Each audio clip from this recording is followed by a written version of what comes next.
Did we just trade our future for a slot corner? Across the board, across the board, across the board, all across the board. Those across the board. What's up, guys? My name is John. This is Across the Board. And if you don't know, I do a podcast called Across the Board. My two best friends, Casey and Colton. And me and Colton are massive Steelers fans. And with everything going on in Pittsburgh, I felt like this was a perfect time for me to do a deep analysis of the Pittsburgh Steelers, the future, the present, and a little bit of the past. So, to recap the crazy week in Pittsburgh, in week 2 against the Seattle Seahawks in a 28-26 loss, Ben Roethlisberger had a pop in his elbow, now needs elbow surgery. They're not saying Tommy John, but it seems like it's Tommy John surgery. This could spell the end of Ben in Pittsburgh and the end of Ben's career. So Mason Rudolph steps in, and he actually has a very good game, a pretty good game. And he gets 2 touchdowns, Vance McDonald, an interception, but that was really because of Dante Moncrief's inability to catch this season. And now we're left wondering with so many questions. Is Mason the next guy up? Is this season a loss? And will Ben ever play? What's the future looking like? And I was asking those same questions. If you guys know, if you guys have watched or listened to the podcast, if you guys know who I am, you guys follow me on Twitter, you guys know that I've really been a big critic of Ben. Not only with his leadership and all the stuff that's come out, and now there's been a lot of stuff that's come out, but I just haven't, I saw the dip. In 2016, I saw the dip, and I have argued with Steelers fans for forever about the dip. I think that I was early on the dip, but I seen it. And now we're seeing it, and we saw it a ton this season with Ben not playing good in New England and Ben not playing good against Seattle. It's time to look for the next guy. And when I said this in 2016, we've had a ton of opportunities to take a big-name quarterback in those drafts. And we haven't done it. We haven't traded like how the Eagles did to get Carson Wentz. We haven't traded to get guys like Pat Mahomes. You know what? Let me show you the 2016 bigger name quarterbacks that we could have gotten. And this isn't all good quarterbacks, but I'm here to be honest. So, here's the quarterbacks. In 2016, we could have taken Jared Goff, Carson Wentz, Paxton Lynch, who is now on the Pittsburgh Steelers, Christian Hackenberg, Jacoby Brissett, Dak Prescott. Then, in 2017, we had the chance to get Mitch Trubisky, Deshaun Watson, Pat Mahomes, oh boy, Deshaun Kaiser, and then we ended up taking Josh Dobbs in that season, in that draft. Then, in 2018, we had the chance at Baker Mayfield, who was taken first, and not a huge chance that we could have gotten him. Sam Darnold, Josh Allen, Josh Rosen, and Lamar Jackson. We ended up taking Mason Rudolph in the 3rd round. And in 2019, we had the shot at Kyler Murray, even though that was very unlikely. Daniel Jones, Dwayne Haskins, Drew Lock, and Will Grier. Now, I don't know how many of those quarterbacks that you would have taken over Mason Rudolph, but it's probably a pretty decent amount. And there's some really good quarterbacks in that. And maybe one generational talent there. And we've seen this. Let's go back to the past a little bit and look at 1983. The last time before Ben Roethlisberger that we had the phenomenal, Pro Bowl quarterback. And that was Terry Bradshaw.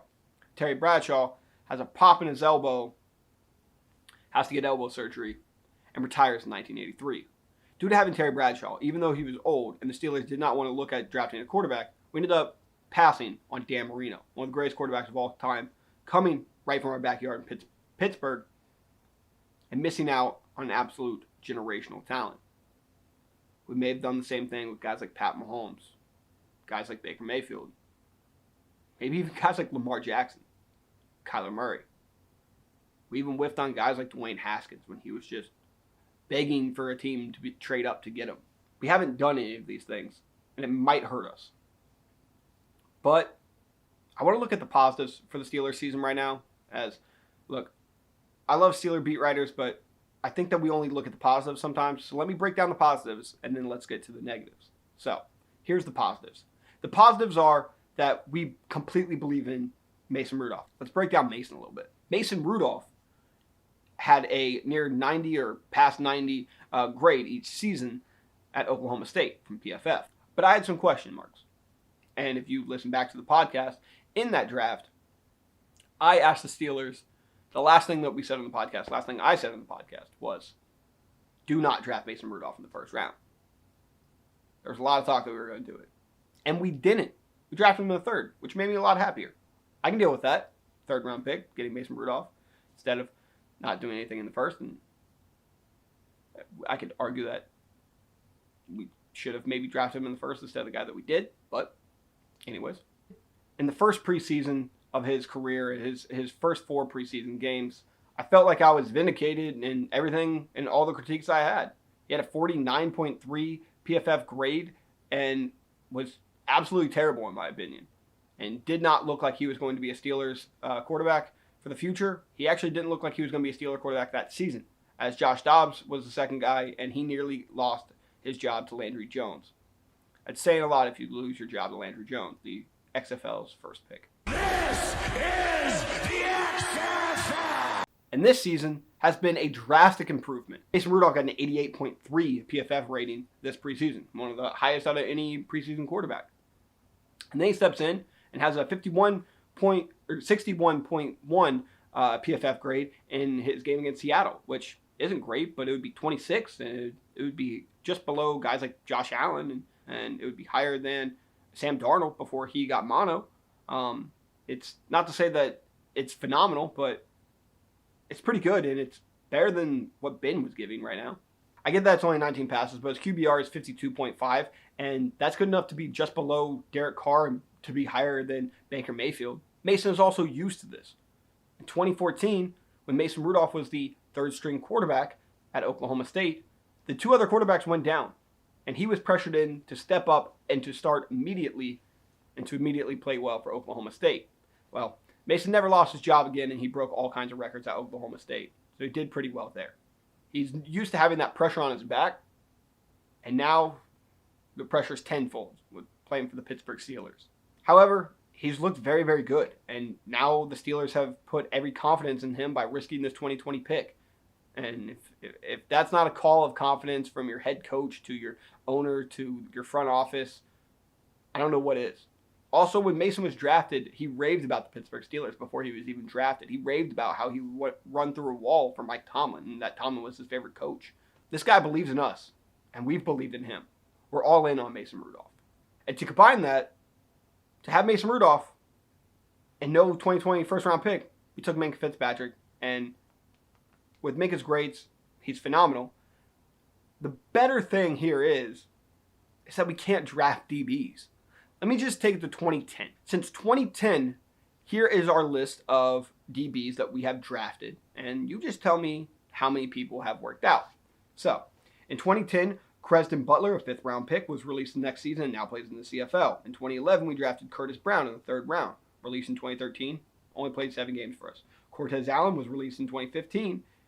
He was picked in 2011 in the 4th round. Terrence Frederick in 2012. He was a 7th-round pick. Never played a game for Pittsburgh. In 2013, we drafted Shamarko Thomas in the 4th round. Released him in 2016. Currently a free agent. There was even people saying that he was going to be the next Troy Polamalu. That didn't happen. Terry Hawthorne in the 5th round in 2013. Released before the start of the season. Now plays in the Canadian Football League. In 2014, we drafted Shaq Richardson in the 5th round. Released before the start of the season.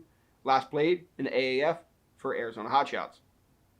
In 2015, we drafted Senquez Golson. He never played a game, brought a gun to an airport, and was injured most of his career. Durant Grant was picked in the 4th round that year and released next season, while Jared Holloman was drafted in the 7th round and released in training camp, plays now in the National Arena League. In 2016, we drafted Artie Burns in the 1st round. He's been benched for the likes of Joe Hayden, Steven Nelson, and Mike Hilton. Sean Davis was drafted in the 2nd round. He's been unimpressive and is now on the IR, and a large reason why we got Minkah Fitzpatrick. In 2017, we drafted Cam Sutton in the 3rd round. He primarily just plays on the special teams. And Brian Allen, we drafted in the 5th round, and he is now a free agent. In 2018, we drafted Terrell Edmonds. He is now our starting strong safety, but has been unimpressive. And many scouts had him with a 6th-round grade. There was a story on PFF that I can't remember what it was. I think it was just analyzing the 2018 draft. And many people, they were talking about how no one had a 1st-round grade on Edmonds. Like there was talks that he might spike up to like the 3rd or 4th round. I watch a lot of tape on the guys before drafts. and do my own analysis, and I didn't study Terrell at all. I wasn't aware, really, of Terrell. I was aware of his brother. I did studying on his brother, but not Terrell, and we drafted him in the first. In that draft as well, we got Marcus Allen, a 5th-round pick. We released him this season and put him on the practice squad. So, that leaves one starter, and that's not even that he's been impressive. So, one starter since 2010. That's a problem. And now, with Minkah Fitzpatrick, we don't have to worry about that. Now, Mike Tomlin did say that he's going to play free safety. Minkah plays better as a slot corner, but let's see what he has at free safety right now, because it could benefit us to have him at free safety with Joe Hayden, Steven Nelson, Mike Hilton at the slot corner position, and Minkah Fitzpatrick. That can be our 4 DBs, unless we decide to go 5 and put Terrell Edmunds up there. And then with Edmunds as our weakest link, I think that's okay in his secondary. Then with the likes of Devin Bush still, and Vinny if he can get healthy, and then TJ Watt, who's absolutely having a tear of a season, and he's doing tremendous, and one of the best young edge rushers in the league. Bud Dupree will still have to wonder things about, but Stephon Tuitt stepping up, had 3 sacks in the first half against Seattle, and Cam Hayward's a near Pro Bowler every single season, and Javon Hargrave is probably the best nose tackle I've ever seen in Pittsburgh to get to the quarterback. I'm not saying he's Casey Hampton, but the kid can get to the quarterback insanely. He's absolutely one of the most underrated players in the NFL, in my opinion. Now with the likes of Mason Rudolph and James Conner and Juju, we have this young core. Let's see what we can do. Maybe 8-8, 9-7. This is me being the optimist here. Now there's a chance that Mason just completely balls out. He's our new quarterback. And if so, tremendous. We have nothing to worry about. Scrap this video. Who the fuck cares? Let me get to the negatives, though, about this trade and about what could go on with this season. The negatives are that we suck. We go 3-13 or something like that. And that we missed out on the chance of getting someone like Tua, which Tua Tagovailoa is, for all the people that are going, well, we don't know if he's going to be good. You don't know if anyone's going to be good ever in the NFL. You could have the most sought-after prospect, and he just bust. We don't know. But what we do know is his analytics. And I remember listening to the Ringer NFL show, and I believe it was Kevin Clark that was talking about how the Pittsburgh Steelers don't care about analytics. And teams like the New England Patriots do, and the Chiefs now do. They've switched, and it was largely because of John Dorsey, and now obviously the Browns do. I'm not saying the analytics is everything. I know I'm being very analytical here. So I'm a part of that nerd club or whatever.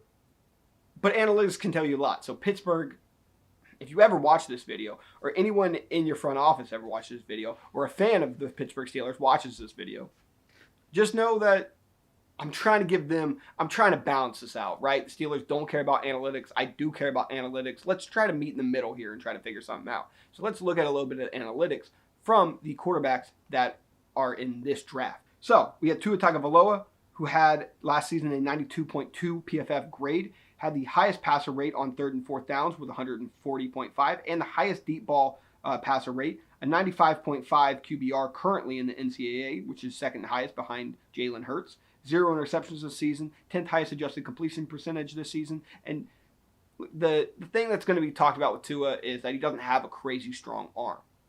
And it's true. He doesn't have the likes of Josh Allen's cannon or Ben Roethlisberger's cannon. But he's a very efficient quarterback and certainly the top tier in this draft class. Now, we have Justin Herbert. Justin Herbert had last season a 76.6 grade from PFF.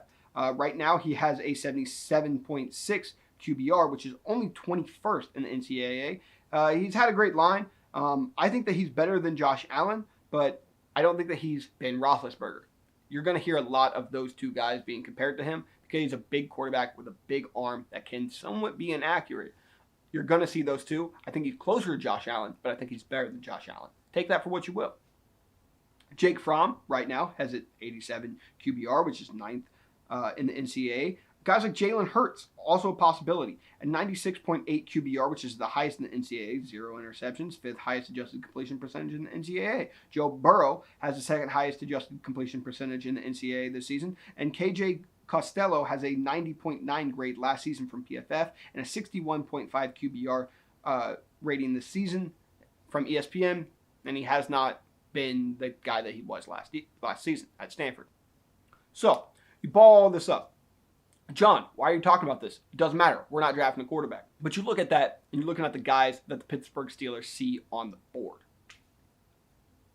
If the Steelers go, look, we're going to go 5-11 with Mason, 6-10, 4-12. But it doesn't matter because we're missing out on Tua. Then you have to look at Justin Herbert. And, of course, that we're having to look at possibly not getting Tua because the Miami Dolphins are doing a historic tank. And if they're the worst team in the NFL, doesn't matter what you were, they're getting Tua.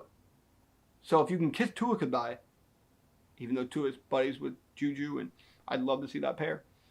If you can kiss Tua goodbye, now you have to look at, all right, how good is this other draft class? So you look at Justin Herbert, and if the Steelers don't believe in Justin Herbert, I kind of get it. I think that the guys like Joe Burrow, KJ Costello, are absolute projects, and so is Mason. So don't waste your season to just get another project. So I think that you can kind of X those guys out. Jalen Hurts, nobody's really saying first-round pick, but nobody was saying that about Kyler Murray or Baker Mayfield last year, or also Oklahoma quarterback. If we're able to snag him in the second round, perfect. And the Steelers look like they fleeced the Dolphins because we ended up getting Minkah Fitzpatrick with it. That's a good possibility, and that's a possibility that the Steelers fans should be looking out for. So I think that it really hurts Jake Fromm's stock here because it looks like that we could, if we did not trade the first-round pick, that we could get Jake Fromm. And in my guess, no one's told me this, but it looks like that the Steelers are looking at these quarterbacks, and the Steelers do very well at scouting, even though, as I was just talking about the DBs, we're not good at drafting DBs. The Steelers are good at scouting, and they're very serious about scouting. This is how we win, is through the draft. And we're known to get the diamonds in the rough. So I'm going to guess that the Steelers were looking at these quarterbacks. I'm going to guess that they're going, all right, we really like Tua. We can't get Tua. All right, we're not big on Fromm. And then it's a question of, do they believe that they can get Justin Herbert, or do they not believe in Justin Herbert? I haven't done a full deep dive into his tape, but I did it last season. And when they were talking about a Kyler Murray or a Dwayne Haskins, I liked those guys better than I liked Justin Herbert. Just straight up, that was my opinion. So I'm not saying that Justin Herbert is a project quarterback, but I just don't think he's a sure thing. So if that's the Steelers' mentality, I totally get it. We just wanted Tua. We were just sold on Tua. Now, it does suck if guys like Chase Young or Jerry Jeudy fall, because if we were in that 8 position or something and Chase Young and Jerry Jeudy fall to us, man, we got some Pro Bowl guys on our team. But we took the sure thing. It might be the smart move. So what's my feelings towards this? My feelings are, it's good that we're starting to talk. It's like a marriage with the Steelers, and we just haven't communicated well lately in the last 4 years or so. And now we can start to talk. Now we can start to work on us, right?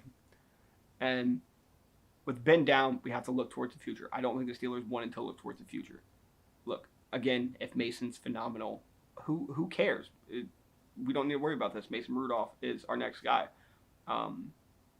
But if he isn't, let's look to the 2021 draft, Pittsburgh. If Mason doesn't ball out, we give Ben his last run, which makes me even nervous there. We give him his retirement run. But if he's okay, then we lose out on another draft. So we need to look to try to stockpile picks in 2021. However we do it, we need to look to try to get picks in 2021.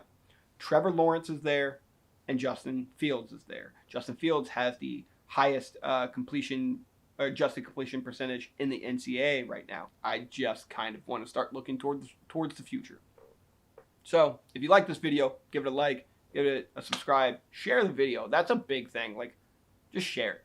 Even if you didn't like it, like, share it and be like, what is it? Listen to what this idiot had to say.